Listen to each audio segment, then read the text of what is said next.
Hello, everyone. Welcome to our webinar, How to Ensure App Performance by Selecting the Right Cloud and Container Resources. I'm your host, Frank, and very happy to be joined by Andrew Hillier, our CTO at Densify. Hello, Andrew. Hello, Frank. And our guest speaker, Gardner, Senior Analyst from Forrester. Welcome, Chris, and great to have you here. Absolutely. Good to be here. So just real quick on the agenda and logistics. Andrew Hillier and Chris were going to talk about the key challenges in cloud operations and how to solve them. And they're also going to talk about infrastructure as code, DevOps, and automation in detail. So we will have a dedicated Q&A session at the end of the webinar. So please make sure you enter a question to the webinar console. Now, to briefly introduce our speakers, Andrew Hillier is the co-founder and CTO at Densify. He has more than 20 years of experience, and he's a true thought leader and holds 10 patents in cloud computing and machine learning.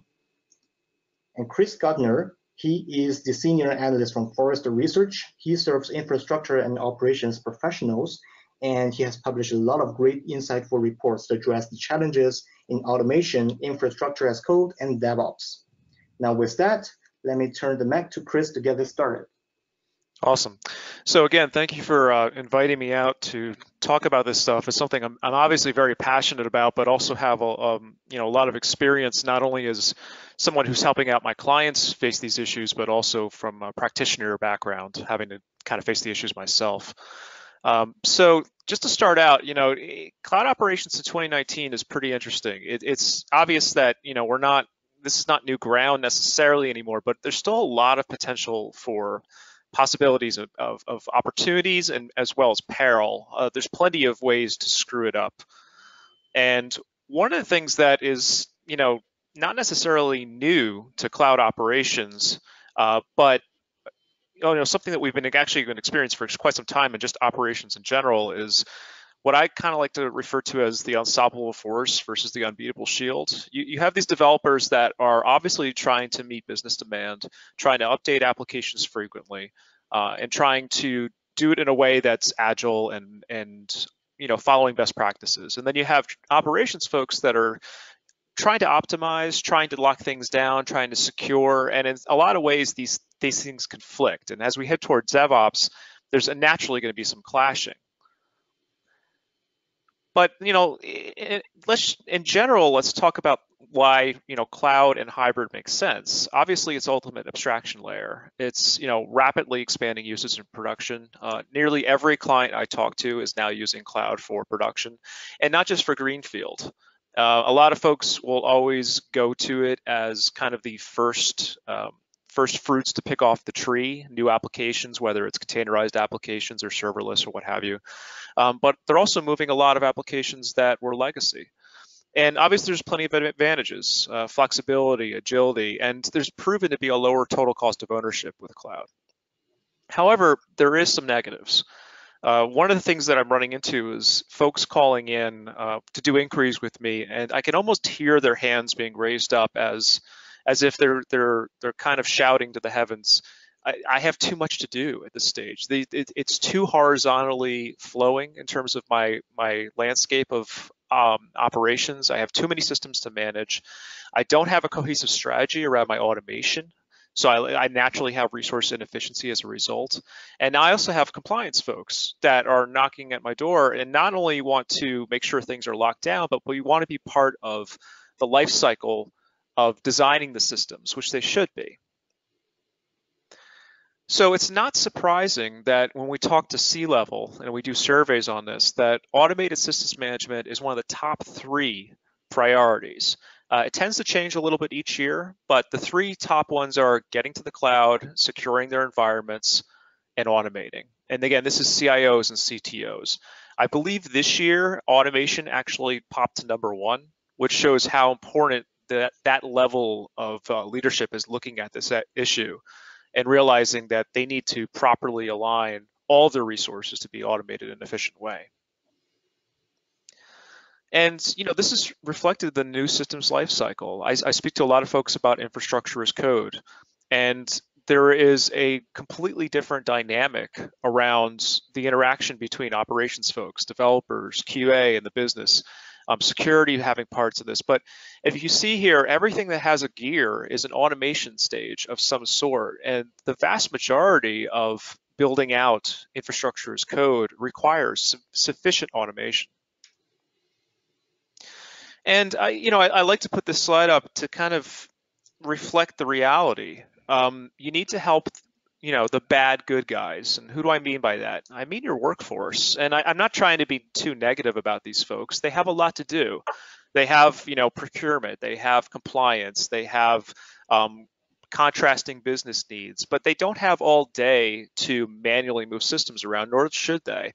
On the flip side, you have folks that I consider the good bad guys that basically script out automation to constantly attack your environment, drag down resources, DOS environments, that sort of thing. So you need to level the playing field. And the way you do that is through a holistic automation strategy and the right technology to automate your workflows. And with that, I'm going to hand it off over to Densify. Thanks, Chris, and thanks for joining. This is Andrew Hillier, and I'll just pick up where Chris left off. And we're totally seeing a lot of the same things that Chris mentioned. I mean, automation is critical. With the scale you start to see, especially with things like containers, you can't do things manually anymore. And the landscape has really changed as far as the workflows and the personas. And I'm going to start with talking about the personas here, because before we talk about the what, let's talk about the who and who cares. And this is, you can think of this as like Chris's diagram, but kind of expanding out and a slightly different angle on it. So when we talk to organizations, there's obviously there's central groups and there's lines of business, and we're seeing interesting dynamic between these in terms of the fact that a lot of times in cloud, and especially containers, they may have started first in a line of business. So we do see customers where the lines of business have been doing something for a couple of years now that now central is just picking up, and they may even have their own operations, their own platform owners in the lines of business, in addition to the ones that are central. So on the left-hand side, we have the groups that are kind of the consumers of these resources. They like to see high performance. They like to see the agility that Chris mentioned. Whether they see cost or not really depends on who cares about cost. Sometimes we see that these groups aren't really held down by cost. They're just more concerned about getting things out. And it's the people in the finance groups, or at the right-hand side of this diagram, that care more about cost. So the governance and the cost tends to be on the right-hand side and with the central teams. And then we have also engineering teams that are defining solutions. Again, in companies like heavily regulated companies, maybe you see the central teams defining the architectures because you need to be very careful, as opposed to other types of companies where it can all be done in the lines of business. So this is really quite different than what we've seen in the past. I mean, in some ways it's similar, but in some ways it's different. For one big reason is that you'll notice that this diagram and Chris's diagram didn't have any capacity management on it. There's nobody on here whose job it is to figure out resources, where there used to be. There used to be a role that would talk to the lines of business and talk to the app teams and figure out an 18-month plan for intelligently buying infrastructure. Now that happens completely differently. There isn't anybody who really cares, no one person. They all have their own interest in it. And it fosters what we call micro-purchasing, where the purchases happen one at a time, one cloud instance, one environment at a time, usually coming out of the left-hand side of this diagram. So that creates that kind of resource inefficiency that Chris was mentioning. People, there's not a lot of controls over it, or maybe eventually the person on the top right of this diagram sees the bill and screams at everybody, but otherwise it's kind of been a very agile but not overly governed process up to this point. And I'll circle back on these personas because they all have a role. The LOB cloud engineer is a very important role in here. They're the ones that are working with things like Terraform or CloudFormation, and we'll talk about how all this comes together to ensure performance and ensure that right balance of cost and performance. So let me get a little bit technical now into the world of resources and resource optimization. And again, the theme here is performance and how you make things work better. But again, that has to be within reason. In our view, the way we view the world, it's really an analytics challenge. We have what we call a cloud learning optimization engine. And just to describe the kind of the inputs into this optimization, it's very important to understand the patterns of demand, the utilization. What are the workloads doing? What you do with them does depend quite a bit on what they're doing. Are they running flat all day long? Are they batch jobs that run for 2 hours? Are they transactional? So it all starts with understanding the patterns of demand, but also what those things are running on the supply side. It might be on, I'll use an example, an M4 large or an i3 in Amazon, or it could be on-prem on an HP blade. To understand the workload, you also have to understand what it's currently running on to understand what you can do with it. Costs, performance benchmarks, they're very important. If I move something between two instances in the cloud, maybe it'll speed up, maybe it'll slow down.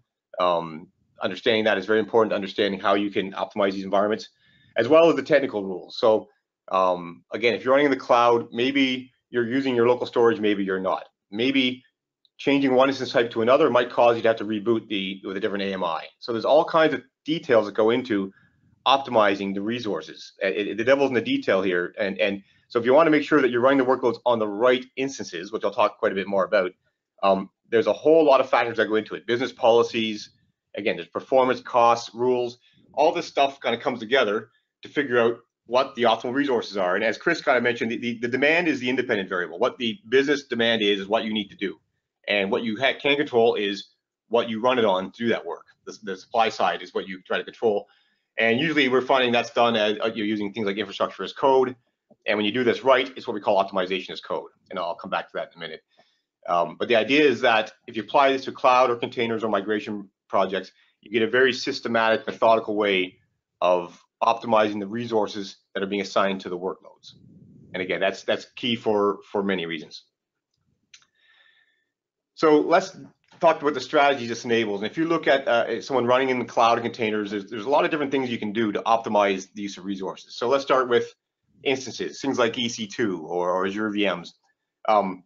If you're running a bunch of instances in the cloud, then there's a bunch of different operations you can do to make sure they're optimal. If they're constrained for resources, you can make them bigger.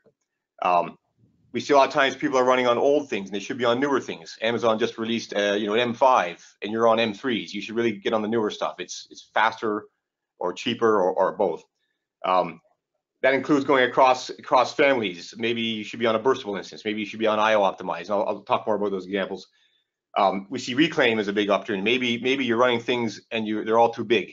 That's actually a very common case we see out there. Make things smaller or even turn them off. So just for instances, there's a whole bunch of things I can do to make sure I'm aligning the supply to the demand. And we feel it's important to do this methodically and through analytics. It's not a place for guesswork. Science will tell you what to do if you model enough terms in the equation. Scale groups. So scale groups, for those unfamiliar, are automatically scaling, horizontally scaling groups of cloud instances that get bigger or smaller based on their demands. And we see them fairly popular and becoming more and more popular, especially with containers, because containers often run on scale groups, but even just running general workloads. There's a whole bunch of things you can do to scale groups. You can do all the things I mentioned to the nodes. You can say that maybe the nodes aren't the right sizes or the right types of nodes to run the workloads, but you can also change the min and max scaling parameters. So maybe you have a scale group that's could be getting smaller overnight, or should be allowed to get bigger, or should be running on twice as many nodes that are half the size. These are all good questions to ask because that affects performance. Maybe I should run on nodes that have faster core speeds, and I'll come back to that. So optimizing the infrastructure for the scale groups is very important to make sure you're striking that balance of performance and efficiency. And efficiency is important for a scale group because I like to joke that if efficiency wasn't important, you would never scale it down. It wouldn't be a scale group. You would just run a whole bunch of instances. But the fact that they get bigger and smaller, one of the reasons for that is because you don't want to spend money overnight that you don't need to. Containers. So we do a lot of R&D on containers. I'll get into some of this a bit later. But containers typically run on scale groups, which run on instances. There's a whole bunch of levers you can pull with containers to make sure that they're running properly. And also how the workloads interplay are important. And we see that's a big optimization opportunity. A lot of people are just starting to get into containers. And as they start hitting scale, they start to realize that there is quite a bit of management. They don't make your problems magically go away. There's quite a bit of management required of these things to make sure they run properly. And last but not least, I'll throw in RIs here. These aren't really a compute resource, but this is a way of buying things to make sure that you're getting your money's worth. And we find that they factor in a couple of ways. Often, if you bought a lot of RIs, they will constrain what you can do on the left-hand side of this diagram. Maybe you can't go to that other kind of thing because you already prepaid for the one you're using.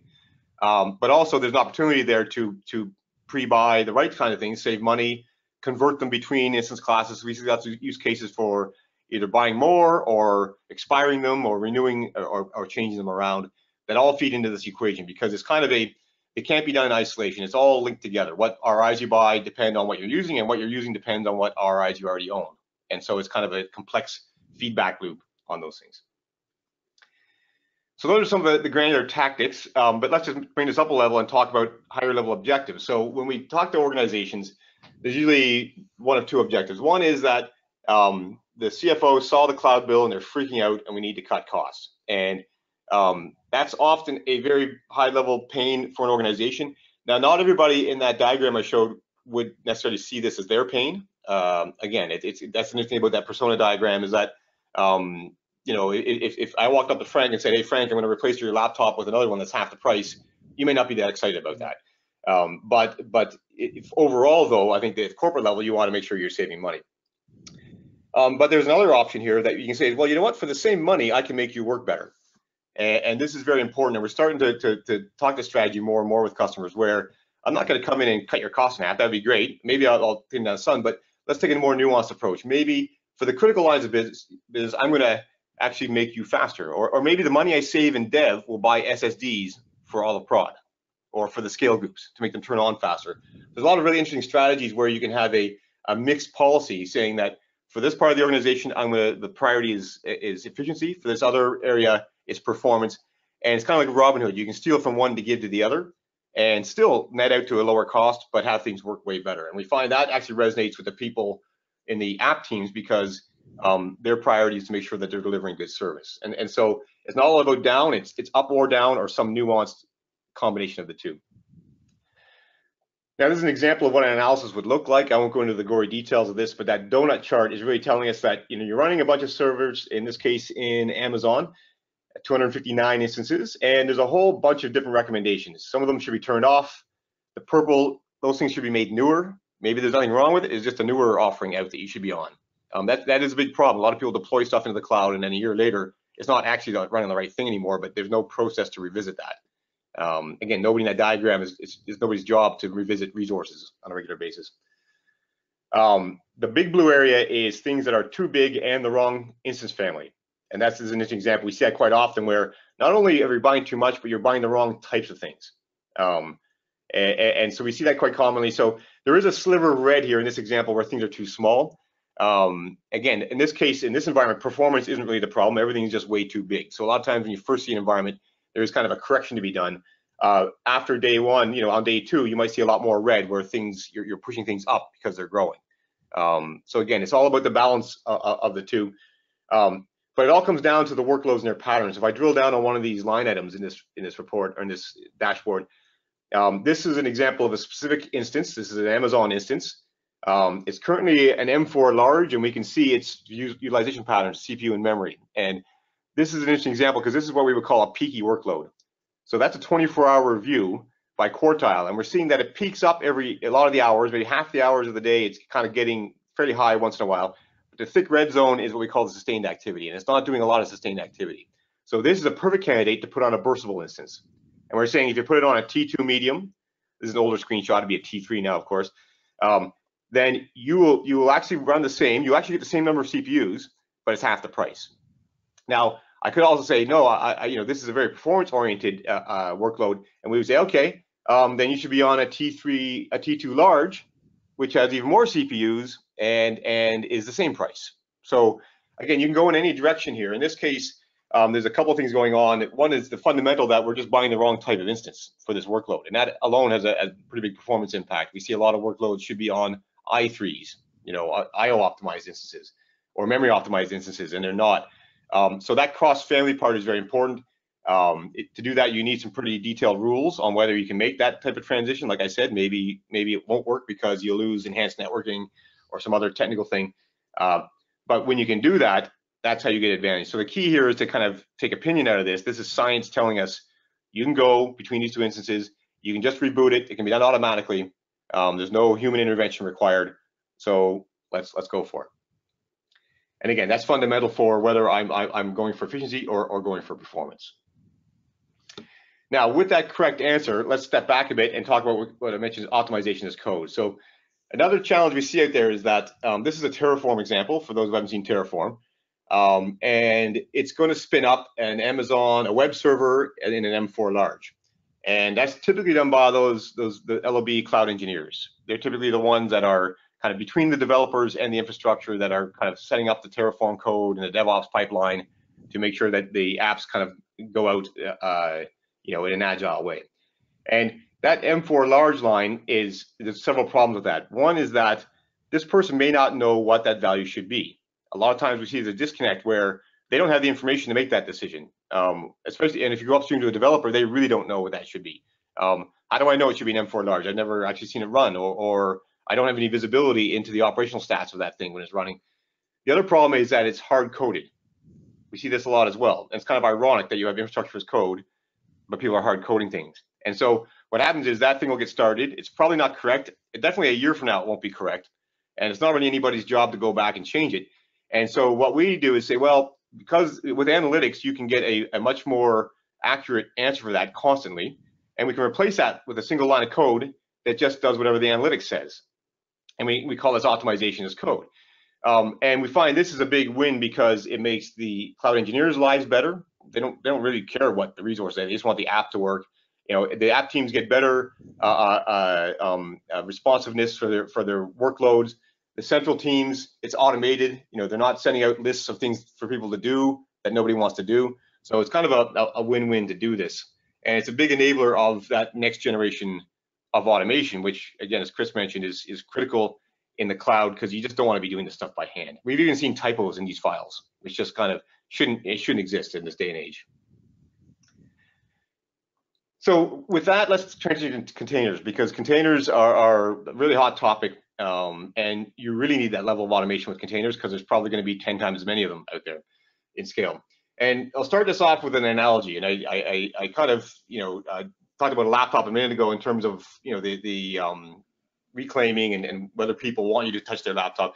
I'm also going to use it for containers because there's a good analogy here that if I'm sizing an EC2 instance or even a VM in a virtual environment, I kind of look at the overall utilization of that thing and its CPU and memory, and maybe I use my laptop for video editing, so I need 8 gig of memory or a quad core or whatever that is. That's kind of a fairly known operation.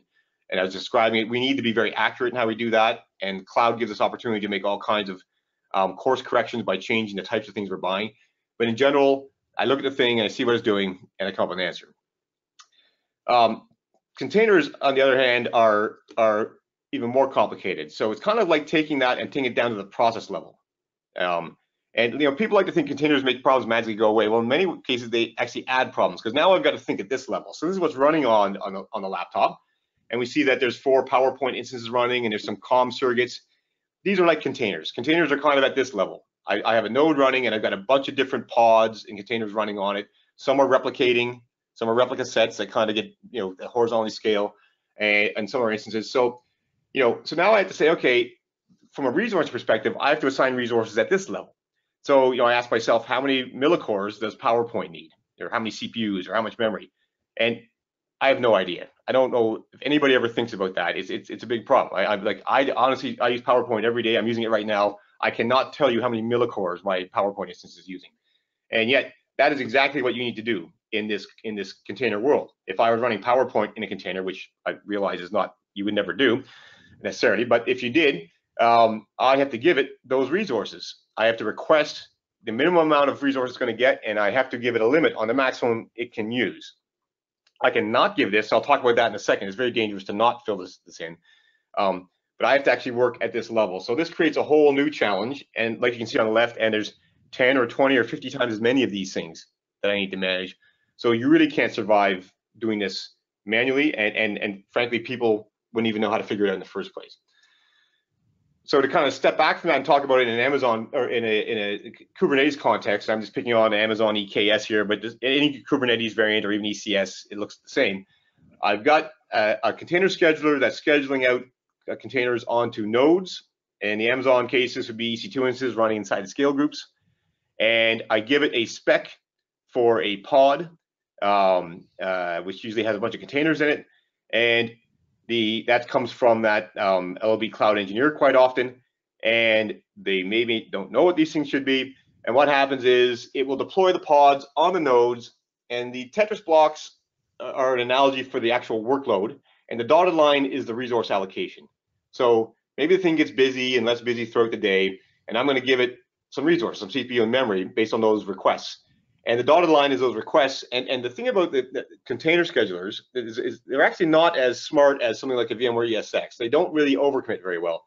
They're just going to give out the requested resources until the node is full, and then they move on to the next one. So if I ask for a CPU and Frank asks for a CPU and Chris asks for a CPU, after I've given out all 4 CPUs, a new node starts.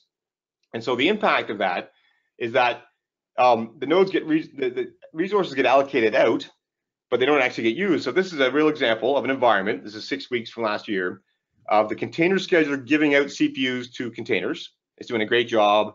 70, 80, 90% of the CPU resources are assigned out to the containers at any given time. But this was the utilization of those CPUs.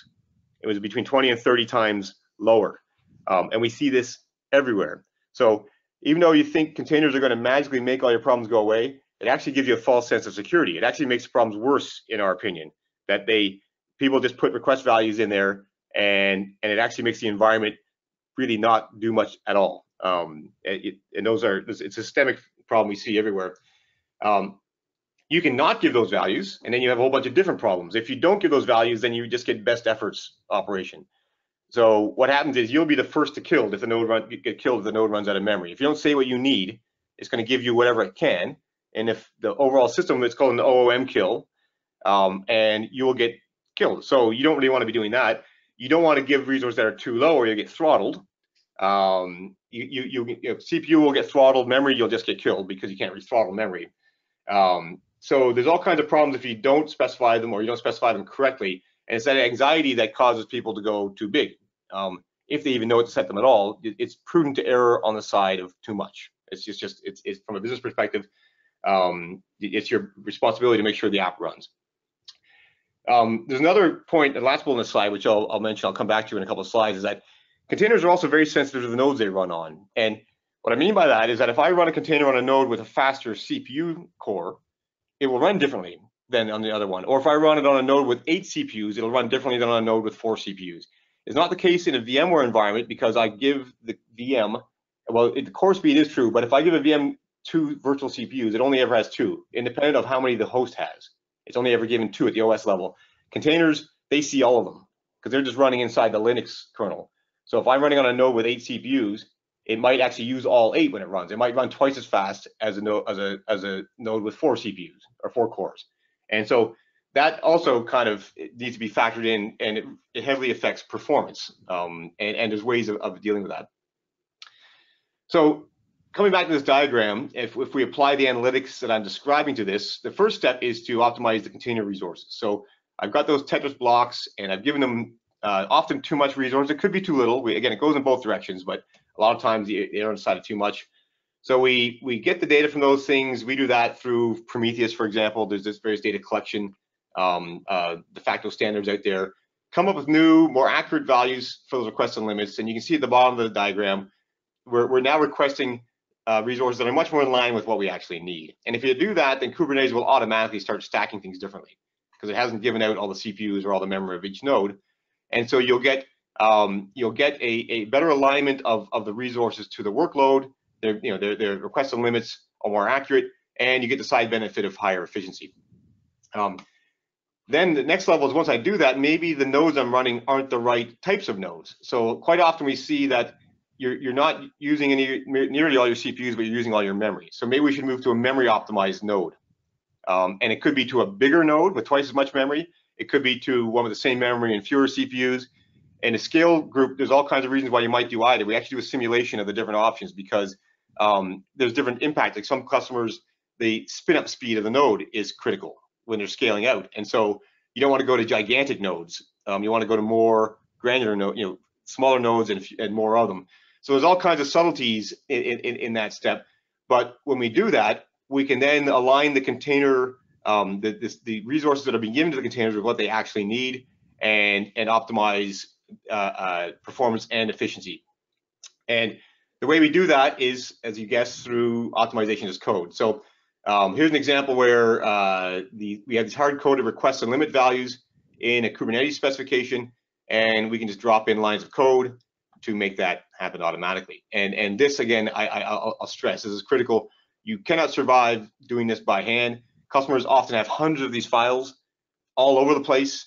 If you just replace those lines with something, then you get more centralized control over the resourcing and that micro purchasing. You get now policy-based control over what's actually being purchased in the cloud at the same time. Now, last slide before I hand it back over to Chris. So with that level of control, we can do some very interesting things. And this is something that we're doing some research into right now, a little bit of a sneak peek. If I have that direct control over my resources through infrastructure as code, I can, on the right-hand side, I have a container service with a bunch of pods running. I can control many aspects of how it operates. I have very granular control. I can control the container requests and limits. I can control the replication parameters. I can even control the types of nodes that are in the scale set that I'm running on. And again, I could say, what if I give it more CPUs or faster? Or what if I put this on SSDs, IO optimize? And so with that higher level control, we can do things like, well, let's take one of the nodes in the cluster and replace it with a different node type, maybe one with faster cores. And the other thing containers give us is not only higher level control, but higher observability. So I can immediately see what those containers do. Do they finish faster? Do they do the same work with less resources or at lower percentage? And by observing that, I can say, you know what, that had a positive impact on my app. Your mileage may vary, but that app, the types of apps running in this environment responded positively. Let's roll that back in and propagate it out across all of the environment. And it's not a coincidence that we're using the colors blue and green, and that we use blue and green in our UI.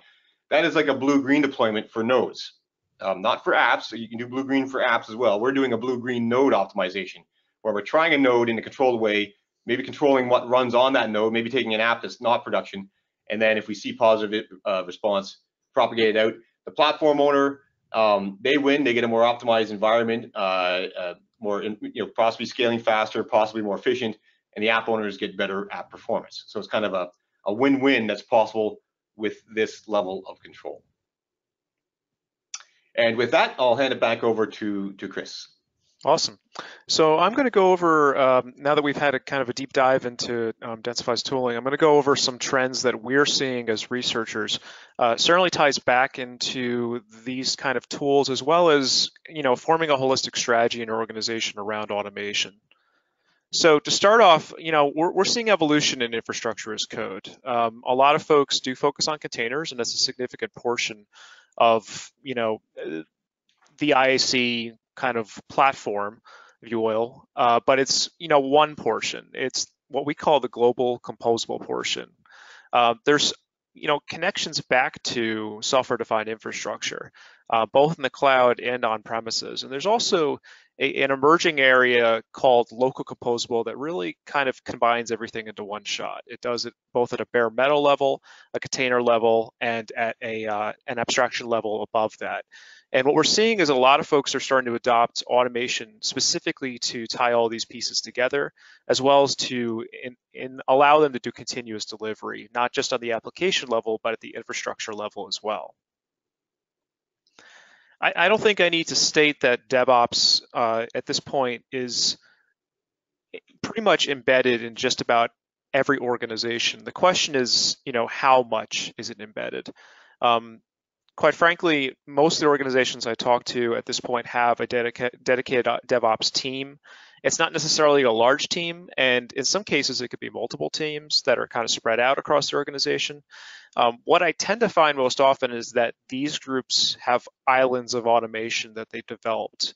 They each have their own tool sets, whether it's configuration management, continuous delivery, release automation, orchestration tools, that they alone use. And what we're running into is a scaling problem around DevOps. So even though, a significant portion of the organizations that we speak to either have implemented or are growing their DevOps teams, they still run into an automation problem.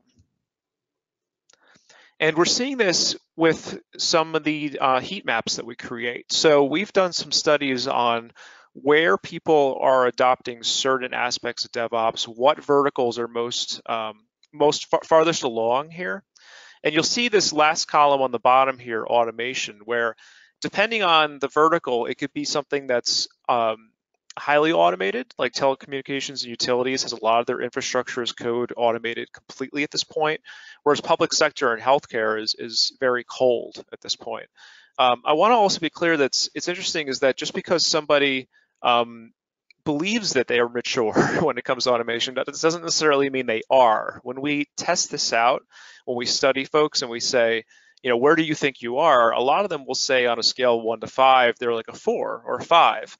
And then when we kind of, go through the actual process of questioning them, it turns out they're like a 2 or a 3 on a scale of 1 to 5. And it's not a bad thing to know that, but you need to know how to get to the next level. You shouldn't necessarily, believe you're going to turn to a 5 tomorrow, but if you're a 2, you should try to get to a 3, and a 3 should try to get to a 4.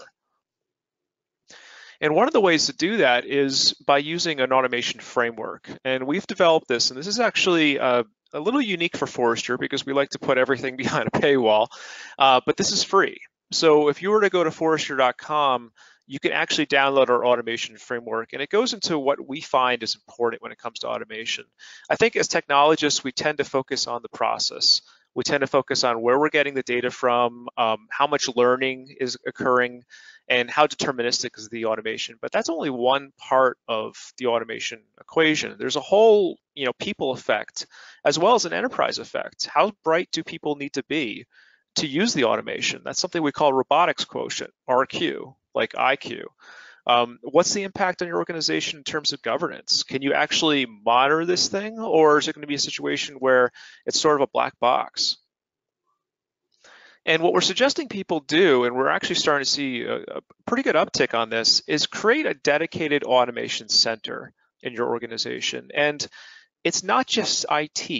If some people tend to believe that IT should own automation, especially when it comes to infrastructure and development, and that's not true. The business needs to be involved in this.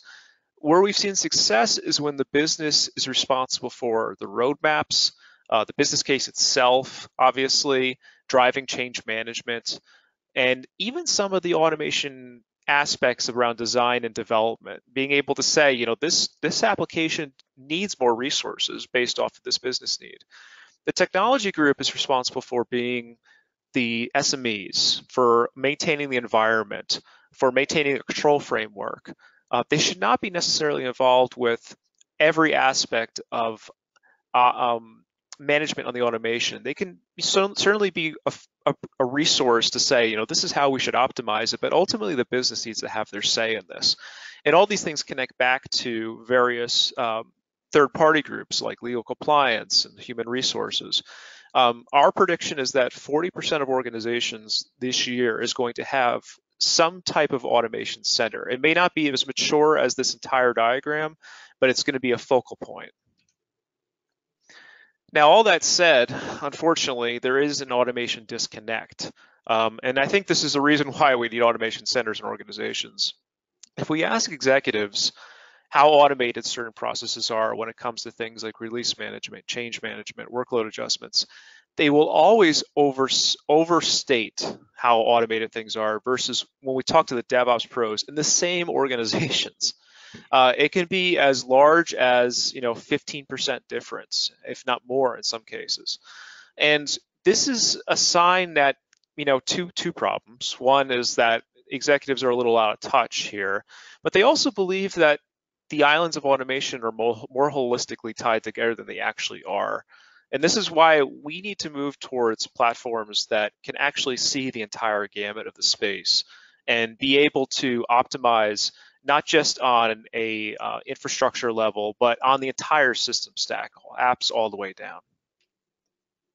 And with that, I'm going to hand it off back to Densify to talk about integrating with DevOps to deliver some of this stuff. Yeah, and that's a very interesting slide, Chris, because you mentioned a couple of things that the stakeholders are absolutely important. Like I think we see lots of organizations come up with a great technical idea to optimize something. It just never happens because if the person that owns the app doesn't agree to it, it's not going to happen. Exactly. And all the value, the recommendations aren't even valid if it doesn't take into account their needs. And so you're absolutely right that this is it has to be done together. There's joint responsibility. Usually the tech teams have to set up the actual infrastructure or the actual framework for it to happen in, but it can't happen just because it has to involve everybody. And that kind of goes back to that persona slide I had up. But what I was talking about is our kind of view of how all that stitches together. And it's something we call CI/CD/CO. And so we know CI/CD continuous integration, continuous deployment, or continuous delivery, depending on your point of view. And this is a vastly oversimplified pipeline or tool chain. Again, some of our customers don't like it when we call it tool chain. It's actually a pipeline. And what happens is you use the various tools to deploy apps out into the wild, wherever they might go. It could be into cloud or containers or even on-prem environments. Our view of the world is that the next step from this is to actually look at that closely, learn the patterns of activity, analyze it to a very deep level, and figure out exactly what to do to make that optimal in whatever direction is your prerogative. Now, in the olden days of things like virtual environments, which I'm joking, they're not olden days, but still around, but in the kind of legacy automation framework, you would just then call an API back and change a thing, saying you should be bigger, you should be smaller. You can't do that in this new world because that's coming from the bottom. That error up from deploy, we're deploying from source. So whatever I do is going to get undone as soon as the pipeline kicks in again. And so this is both a problem and an opportunity. So I can't do automation the way I used to do it. And we find a lot of people out there still take that kind of old school approach. It just doesn't work. What you need to do is not talk to the infrastructure directly. You need to take your findings and feed them further upstream and say, okay, we're going to give you a lot of machine learning artifacts. We're going to give you human readable artifacts so you can socialize it with the stakeholders and make sure they want this to happen. We're saying that thing needs more, that thing needs less. Do you agree? Because if you don't agree, it ain't happening. And the other side is the machine readable side. Things like the Terraform map files or JSON files or the Amazon parameter store. We use that for automation, where we can actually publish the parameters, the optimal configurations, that then slipstreams right back into this tool chain, and when approved, can just happen. And that approval is very important. So it can happen without an approval process, but also we find it's very important to make sure that whatever approval is in place governs what happens in the environment. So it just doesn't happen. It doesn't become a T3 or an I2 until somebody says, yep, let's let it happen. So, and there's various approval policies you can put on things, but in our view, this is kind of the new world. This is the bigger feedback loop. We call it CI/CD CO. The CO is continuous optimization. And again, you can't do things the way you used to, and this is a far superior way to do it, using the machine learning to kind of feed upstream visibility and intelligence that again can drive complete automation.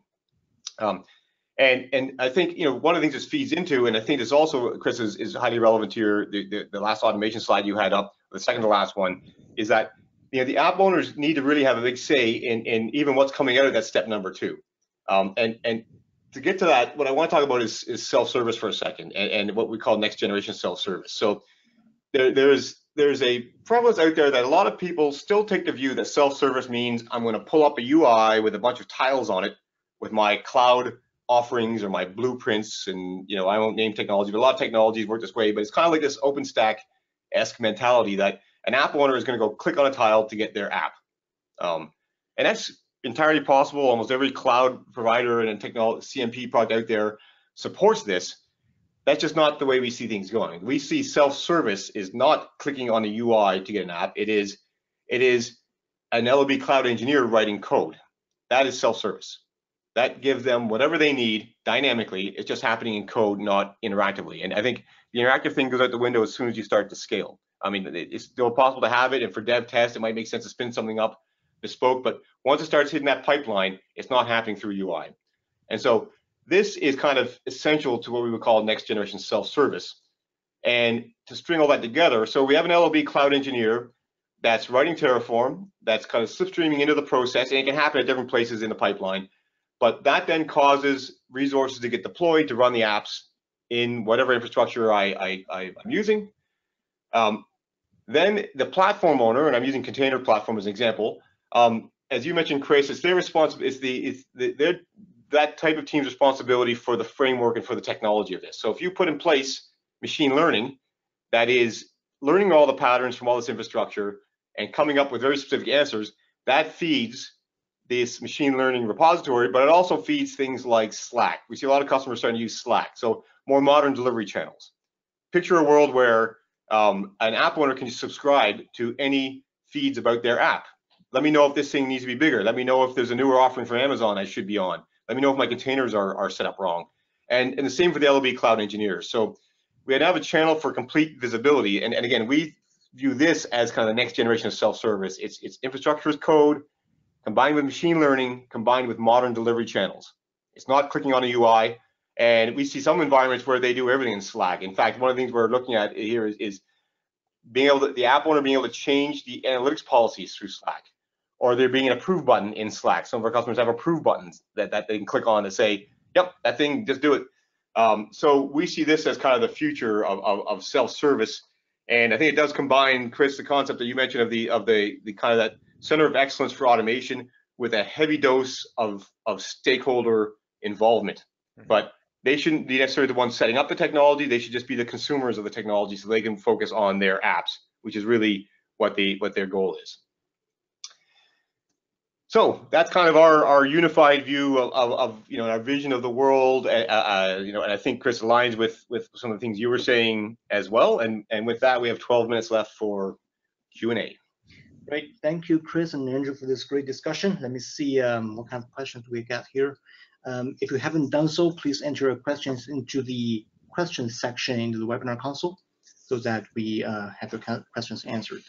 So I do have a question from Camille Kovar. He said customers are, compared to on-prem environment, customers are more concerned about changing instance type and family for transactional peaks in applications. So especially AWS and Azure return CPU averages for customers, but they didn't catch the peak load for a few seconds and this kind of vital application, if you actually downside without enough insights, it can actually kill the applications. Is there such an experience and any advice to cover such a risk? Yeah, absolutely. I'll take that one. So it's a great point. So the devil's in the details. So what you're describing is that there are some, and I won't name names, there are some tools out there that look at daily averages and try and make a recommendation. That's just ridiculous because you'll miss all the important stuff. If you have an app that just runs really hot from 9:30 to 9:35 in the morning, the daily average is going to be useless for making decisions. So it's absolutely very dangerous to especially do downsizing of things like averages. So we view the world, when I was talking about those models, it's got to be highly granular. We have to catch the very narrow peaks. What's the extent of the range? Where does it spend its time?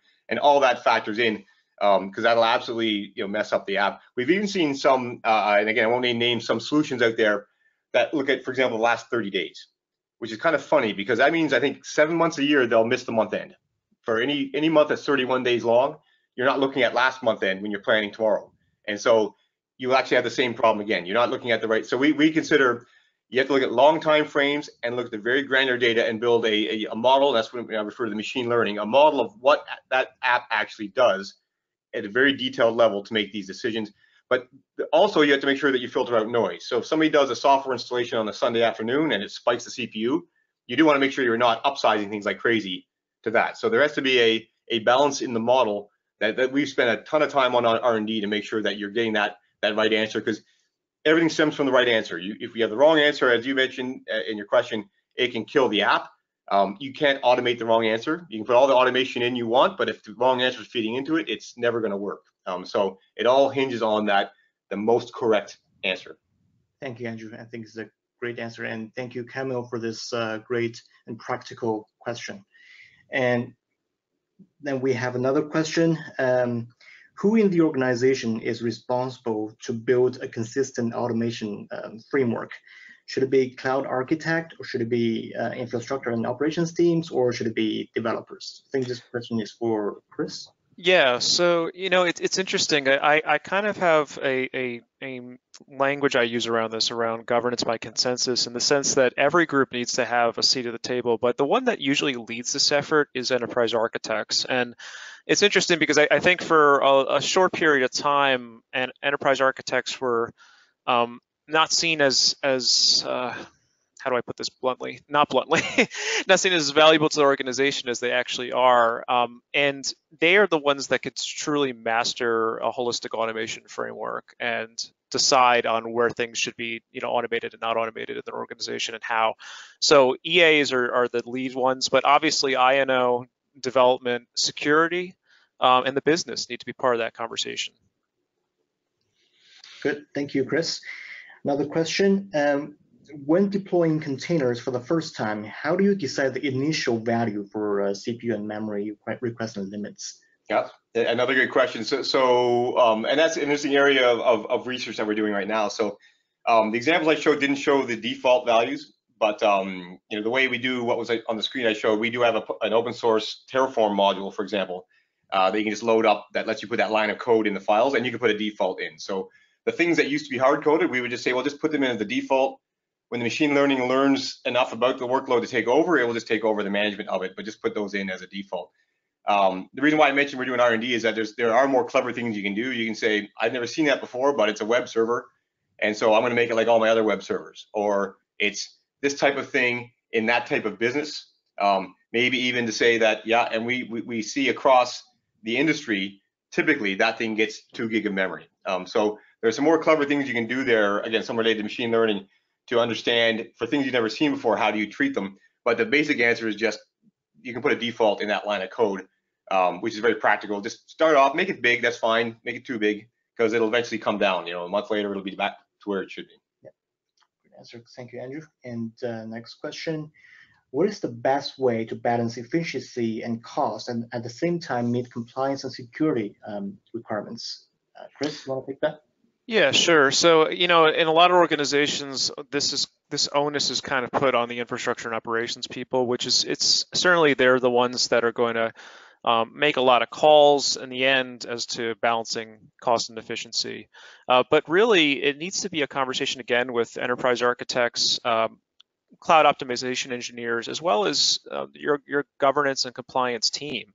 We're getting a lot of folks coming to us now saying, look, I want my compliance team to get their hands dirty, to have access to some of these tools and be able to help make these calls before the system ever gets deployed versus running an audit check later on. So again, I go back to this term governance by consensus. INO will ultimately, in most cases, pull the levers, but they need to be told and guided as to which levers to pull. And it's a combination of very smart tooling along with some decision making at an organizational level across the IT organization that's going to make that happen. Great. Yeah, and I'll chime in for a second because I think in the early slides I mentioned business policies, and we view those as they're inarguable. So they're constraints on the environment you just have to do to run the business, such as failover or compliance or PCI compliance, and we see these things, they kind of encumber the resources. So it's important to recognize that, because your environment, the systems might only be running at 10 or 20% average, and that might be perfect because that's what you need to have enough spare capacity for that type of failure and to keep certain things apart and not cohabitating on the same node. So when you factor in all of these different constraints, these inarguable constraints, then it is what it is. To host your workloads, that's what it's going to look like. You can't, and so what it really allows you to calibrate what you consider just right, like what is the right level. And it's not necessarily running servers at 100% or running cloud instances at 100%. They all have to be able to scale to peak and do all these other things. So, what Chris mentioned about the stakeholders factoring in, that has to be codified into the solution because it does affect the resource answer in a very direct way. Thank you. Another question. When you actually say continuous optimization for containers and cloud instances, how frequently does it push new results into the infrastructure as code? So that is a good question. So I mean, there's 2 intervals on that diagram that are important. One is how often you come up with new answers. And again, that can be done at various intervals. For certain types of operations, you don't want to hammer the environment. We, for example, have a kind of a paradigm where maybe you do ups very quickly, but if I'm going to do a cross family, let's save them and do them once a week or once a month, especially because family changes affect RIs. So there's certain natural intervals in a container environment, things could happen much more quickly. I was on a call yesterday with a customer where we're doing 1-minute intervals on scale groups to kind of look at what they're doing. So that's configurable. The other important one though on that diagram is that doesn't mean you change the instances that fast. That CI/CD CO diagram I talked about, the nice thing about it is that it piggybacks on the natural life cycle of the app anyway. So you don't need to kill the thing and restart it because of a new recommendation. It'll just happen automatically next time the app is reconstituted. So rather than having you can have maintenance windows and I'm going to bring them down and back up, or I can just do it on the fly. But it could also just happen as part of the CI/CD tool chain. So if the tool chain decides it wants to deploy a new version of an app, it happens then. If it decides, if you configure it so that it will do it when you have a new resource specification, then it will happen right away. So what it really does is says we're not going to make a separate process out of band for optimizing. It's just part of the natural life cycle of the apps in the DevOps pipeline. Cool. Thank you. Another question, are you advocating the replacement of the traditional capacity planning with the ability to automatically react quickly to workload and application changes?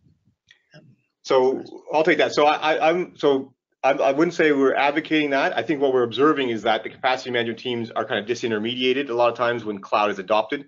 We do think there's a big gap, and I think organizationally it's still working out how it gets filled, because I think there are global policies and central policies that need to be factored in there, and there's a bit of a gap now. So we certainly think that automation is key to making this happen in a new world. I still think organizationally there's a bit of a gap in the responsibility of who cares about that. We see very bipolar